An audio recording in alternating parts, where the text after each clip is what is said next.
We're here today to examine a monument to American ingenuity, the Panama Canal.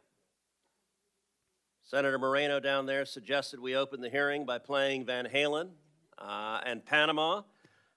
We may not do that, but between the American construction of the Panama Canal, the French effort to build an isthmus canal, and America's triumphant completion of that canal, the major infrastructure projects across Panama cost more than 35,000 lives. For the final decade of work on the Panama Canal, the United States spent nearly $400 million, equivalent to more than $15 billion today.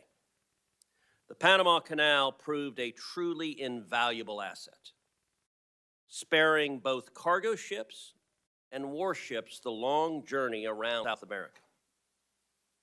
When President Carter gave it away to Panama, Americans were puzzled, confused, and many outraged. With the passage of time, many have lost sight of the canal's importance, both to national security and to the U.S. economy. Not President Trump. When he demanded fair treatment for American ships and goods, many in the media scoffed. But the Panama Canal was not just given away. President Carter struck a bargain. He made a treaty. And President Trump is making a serious and substantive argument that that treaty is being violated right now. This committee has jurisdiction under the Senate rules over the Panama Canal, and today we will examine evidence of potential violations. President Trump has highlighted two key issues. Number one, the danger of China exploiting or blocking passage through the canal. And number two, the exorbitant costs for transit. Chinese companies are right now building a bridge across the canal at a slow pace so as to take nearly a decade.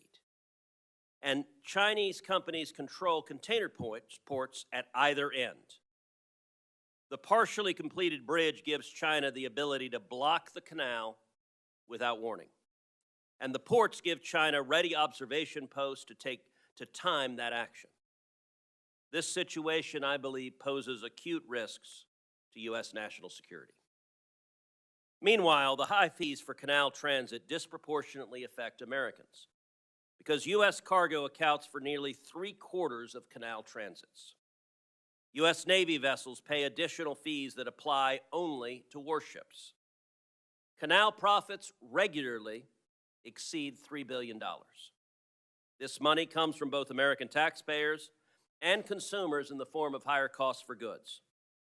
American tourists aboard cruises, particularly those in the Caribbean Sea, are essentially captive to any fees Panama chooses to levy for canal transits. And they have paid unfair prices for fuel bunkering at terminals in Panama as a result of government-granted monopoly. Panama's government relies on these exploitative fees. Nearly 1/10 of its budget is paid for with canal profit.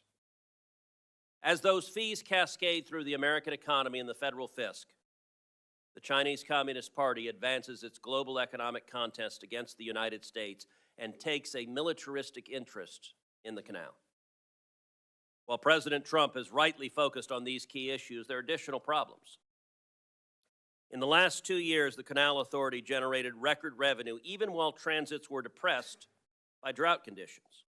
And the only comfort to delayed and overcharged ships is that Panama may invest in more freshwater reserves in the future. Even as it takes advantage of the global maritime system, Panama has emerged as a bad actor.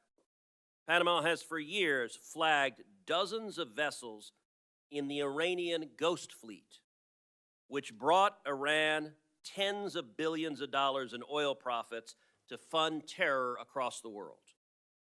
And Chinese companies have won contracts, often without fair competition, as the infamous Belt and Road Initiative has come to Panama. China often engages in debt trap diplomacy to enable economic and political coercion. In Panama, it also seems to have exploited simple corruption.